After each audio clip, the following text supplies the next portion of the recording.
Hi, I'm Molly. And I'm Jamie, and this is our From the Pasture with Hired Hand podcast. As the owners of Hired Hand website software, we've been developing websites and creating internet marketing strategies for livestock breeders for the past 10 years. The majority of our customers are involved in the breeding of registered animals, such as Texas Longhorns, Highland cattle, horses, and white-tailed deer, where the pedigrees are very important. The From the Pasture with Hired Hand podcast examines many of the differences in raising pedigreed livestock for maximum profit. Join us and learn what we're covering today. So Molly, today we're going to talk with a gentleman about the Bluegrass Sale that's coming up here this weekend. You want to give us the rundown of what's going to be happening? Sure. So the Hudson Valentine Bluegrass Longhorn Sale is April 8th through 9th in Lexington, Kentucky at the Bluegrass Stockyards. And it's also held in conjunction with the Bluegrass Futurity. Their Friday night sale or their Friday sale is the Friday, the Oaks Heifer Sale, and their Saturday sale is the Derby Cow Sale. And there's a futurity held in conjunction with the sale this year again, correct? Yes. So looking at the schedule, it looks like the futurity starts at 9 a.m. on Friday, April 8th. And then while that's going on, cattle viewing for the sale is also available. And then at 4:30 that day, there is a cocktail hour. And at 5:30, the Oaks Heifer auction starts. And the cow sale starts in the morning on Saturday, correct? Not in the afternoon? Right. So the auction starts at 11 a.m. on Saturday, and it looks like by 3 o'clock, they're expecting to be done and that cattle can be loaded out. Perfect. So as far as the sale day contacts, do you know who they have listed for that? Yeah, so according to the catalog, the sale hosts are Miss Lorinda Valentine and then Bill and Elizabeth Hudson. And Miss Lorinda's phone is listed in the catalog. And then the sale day staff, the auctioneer is going to be Dan Huntington, and reading commentary is going to be Chase Fasut. The hauler that's listed, the handler that's listed for the sale is Lee Matthews, and his number is listed for anyone that maybe needs to make arrangements on different times to arrive or leave with their animals. The ring steward is going to be Ethan Luce, and then Mike Willinger with Hudson Longhorns is listed as the sale liaison. All right, should we bring him in? Yeah, sounds good. So today we have Terry King with TK Longhorns with us, and he's going to talk to us about the Bluegrass Sale coming up this weekend in Kentucky. Hi, Terry. Thanks for joining us. Thank you. So our first question for you is just if you want to tell us a little bit about why you chose to sponsor or consign or be involved with the sale and futurity this year. You bet. Hey, it's just a great facility. This is one of the state-of-the-art livestock markets in the country, I believe. And it's also east of the Mississippi. Of course, you know, we live in Florida, and so we want to support everything in the east. And it's such a great event. And Mr. Joe and Lorinda and Bill and Elizabeth have just been great to work with. And we always enjoy that fellowship and relationship with those guys. And you know, we got this thing started in April of 2013, and it's just gotten better and better every year. So we want to be a part of it. We want to have something, you know, for the people in the east to go to. They can travel 3 or 4 hours and not have to, you know, if you go to Texas or Oklahoma, you're 14, 15, 16, 17 hours away. And this is something that is kind of in our back door, and we want to support it. There's something going on in Texas every weekend. I mean, you can go to a show or sale or something. I mean, there's something always to do. And I feel like sometimes in the East, we just don't have enough events. And so this is really, I think, one of the elite sales, and we just want to support that and be a part of it. So when you consign to this sale, what do you look for in the animals that you're going to consign? Well, like I said, I know this is an elite sale. Some of the top cattle in the industry have sold here and just brought, you know, record numbers. And Joe and Bill and that whole staff there has done an excellent job. I mean, they have went out and found cattle and brought them over to the east, and it just made this, like I said, an elite sale. I do think that you need to have the total package cow going to this sale. I think you need to be real selective. This, like I said, is an elite sale, and I think that you need to put elite cattle in an elite sale. Does the same go for the futurity? Oh, exactly, for sure. You know, that's our pet, you know, is the futurities. We love those. We actually on the futurities, and I don't know if this is what you'd like to hear, but anyway, we got started. Nancy went out to Texas one year to the futurity that Donnie Taylor put on, the southwestern Winchester futurity, and I went out the very next year, and so we really liked what we'd seen out there. We really liked the thought of the futurities, and it's just a way to showcase your cattle and promote your herd and promote your program. And yes, I think you want to bring your top, you know, animals to the futurity for sure. So you've talked a little bit about the facilities, the geographical location of the sale, the quality of animals. What do you look forward to or enjoy about the sale besides those things? Well, it's just everything that goes into that sale. Like I said, these guys really made this a first class sale.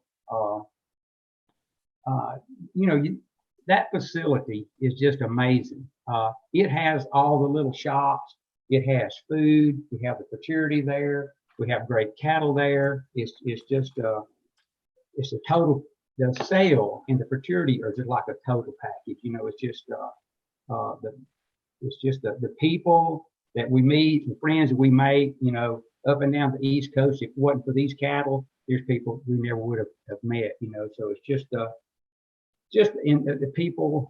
I'd say probably one of the most important things is making friendships and meeting people. You know, we wouldn't know people from Michigan or Maryland or Virginia or wherever if it wasn't through these cattle and through these sales and events that we have in the East. So if I remember right, you said you started attending the sale in 2013. Is that right? Yeah, that's right. Mm-hmm. That was our first one. And so why did you want to attend this sale in particular? Well, Mr. Joe Valentine came to us. We had put on a couple of futurities in Huntsville, Alabama. And, you know, about that time is when Joe and Lorinda moved over to Bowling Green. And so he had heard about opportunities, and he approached us about having a futurity in with the sale. And so that was, that's what kind of got us started. You know, we hosted that first futurity, and, you know, Nancy Dunn and Jimmy Jones and myself, we've always been partners on everything, on bulls and such as that. And so, you know, we had decided that that's what we wanted to do is to put on futurities. And like I said, we'd gotten started in Huntsville, Alabama, and we'd put on 2 there. And then, like, Mr. Joe approached us about, you know, going to Bowling Green. And so we thought, hey, and really we thought, you know, Bowling Green is more centrally located than Huntsville, Alabama. I said, so we thought, well, hey, we can go up there, be connected to a sale. We'll can pull people maybe out of the East Coast up into the Northeast, you know, Virginia, Maryland, Michigan, places like that. So we thought it would be just a great step, you know, for us, and it was. We probably increased our numbers by 50 or 60 animals just by moving it just a little bit north. Love what you're hearing? Be sure to check out our Pickup Truck Confessions. It's a video series where we hop in the truck or a rental car and interview a variety of breeders about what drives their passion for their livestock, how they got started in the breed of their choice, marketing tips, and more. And now, back to the podcast. So let's switch gears for a minute and let's just talk about Longhorn consignment sales in general. So kind of take a walk down memory lane a little bit more here. So can you tell us about the very first time that you consigned an animal to any sale and kind of what you've learned since then? Okay, I've got a little story, and I hope that some of the newer breeders can relate to this. Of course, in 2013, Mr. Joe come to me and said, Terry, I want you to put a cow on this sale. And I said, okay, I'll be glad to. So I come home and I looked at my herd and I said, I got a cow I want to get rid of. And so I filled out the entry form, sent it in. And just a few days, Mr. Joe called me up. And this was about a 68 inch horn cow at that time. This was in 2013. And of course, that tells you, you know, she's not anything extraordinary. So, in a real tactful way, Mr. Joe said, Terry, I need something better than that. I need you to dig deep into your herd and bring us something that's really going to make a difference. So we had been showing this cow, River Forks Queen of Clubs, and she was doing really good, you know, on the maturity circuit and such as that. And he said, I'd really like you to put that River Forks Queen of Clubs cow in. Oh, I said, oh, Mr. Joe, I can't do that. She's one of my best cows. He said, exactly. That's why I want you to put it in. And I thought about it, and he says, well, you do have a couple of heifers out of her. I said, yes, I do. I sure do. And he says, well, you know, you still got that blood. You still got that breeding in your herd, you know, through those two daughters. And so anyway, after a brief conversation there, we agreed to put this cow in the sale, and it was it was great. It was, you know, one of the high dollar cows that we've ever sold. I mean, it was really good for us and promoted our program, you know, in a great way. But yeah, that was and I hope the young people or young breeders that are in this breed realizes that it's probably more important to sell a good cow, even when you're just getting started. I mean, but I would say if you want to maybe get something out of it, like Mr. Joe mentioned to me, you know, hey, you're keeping these heifers out of this cow, so you still got the blood, but you know, it's better to sell a really good cow and promote your program than it is like I was about to do, put a lower quality animal in there and people see that's what you have. That's great advice. That's a good story too. Yeah. So Terry, have you had a favorite animal that is sold at this particular sale? Well, that and I mentioned the River Forks Queen of Clubs. You know, she really did us well. And she went on to Richard Phillips has her now, and she's done a great job for him. And she also, when Mr. Joe had his dispersal sale, you know, she sold for about the same amount of money, and then she had a daughter that sold real high that Joe had bred. So this animal wasn't just a one-time deal.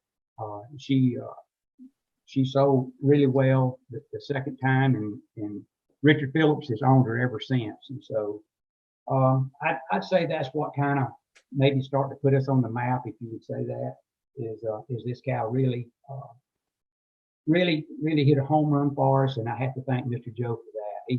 He in a really tactful way, encouraged me to put this cow in the sale. And I think I know it helped our program. So for us out of towners, what are some suggestions that you have of different things to do in the area, maybe favorite places to eat or socialize? Just give us a rundown of some things to do around town if folks aren't going to be at the sale barn the whole time. Okay.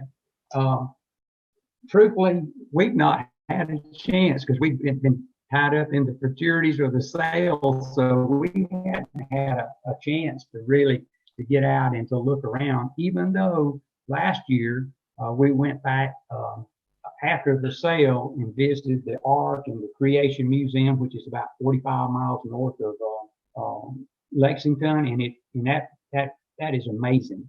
You can go up there and you can spend the whole day at the Ark, and then just a little bit further north from that is the Creation Museum, and we really enjoyed that. So we actually spent 2 days there just enjoying that. And there's also the horse park there. We've never been out, but I plan to go out there this year and then enjoy. I've never seen a horse race. I want to do that. I want to go out and see a horse race and just check out the horse park. We've always had horses ourselves, but like I said, we've never had the time to go out and enjoy all the things that Lexington has to offer. And also, and y'all can help me on this, there's a tour. I think you can just ride through some of these farms in your vehicle, and you can tour some of the farms and the barns and such as that. And I'm not sure exactly what that's called, but that would be something else as well. And there's great food there. I mean, there's so many good restaurants there that I would say, hey, there's just a great number of restaurants there to eat and pick from, whatever you like. Well, is there anything else that you would like to share with our listeners about the sale or the futurity? Well, I just like to say to the new breeders, come and enjoy all the things that go along with this sale. I think it's a great venue. I think that it's centrally located. You won't see any better livestock facility. I actually grew up in the stockyard business. My dad was a part owner of a stockyard in Andalusia, Alabama, and I can really appreciate that stockyard from having been, a stockyard in our family and such as that. It's just amazing. The pens and the facility, the shops, and everything that goes on there. It's just a great time. And I would just say this is just an elite sale, and it's just a great time to make friends and to make acquaintances with people from all over the United States. Maybe not just in the East, but Lorinda and Bill and Elizabeth was able to draw people from Texas, from Utah, from Colorado, and just from all over. And it's just it's a time to meet people. We see these pictures of people in the Trails magazine, and you've never really met them, but this is a time that you can walk up to them and say, hey, I'm so and so, and I've heard about your program, and I'd like you to tell me more about it, and just start building those relationships. This is what it's all about to me, is building relationships and building friendships with people, all over the country. We've always been partners on a lot of bulls, and the way we did it is getting to know people and getting involved in their program, and they're getting involved with our program, and just make great friends, through bull partnerships and such as that. And that's the way that when you meet these people and start making relationships with them and everything, that's the way that you get in and have the opportunities to get in on these bull deals and such as that, so that you can be, on the cutting edge with these bulls. So I just think it's a great time, and if you're new to this breed, I think it's even more important that you come and be a part of events like this. Well, Terry, thanks for joining us today. I think you gave people some great advice about consigning to future sales. Well, thank you. I just think that these young people just need to know how important it is to build great pedigrees, consistency, predictability, and these pedigrees, and just building on each generation, and it just makes them more predictable to build these pedigrees from these good cattle. I would like to say thank Lee Matthews. Lee works the back, and he did a great job, him and his family. And it's so important to keep these cattle calm as you move them around and bring them to the security, bring them to the sale ring and such as that. And I'd just like to give a shout out to Lee Matthews and his family for doing a great job. The last few years, they have worked the back and did a great job. And I would like to say thank you to Lee Matthews. Well, thanks again, Terry, and we will see you in a couple of days. You bet. Okay. Thank you now. No problem. Thanks, Terry. Talk to you later. All right. You bet. Bye-bye.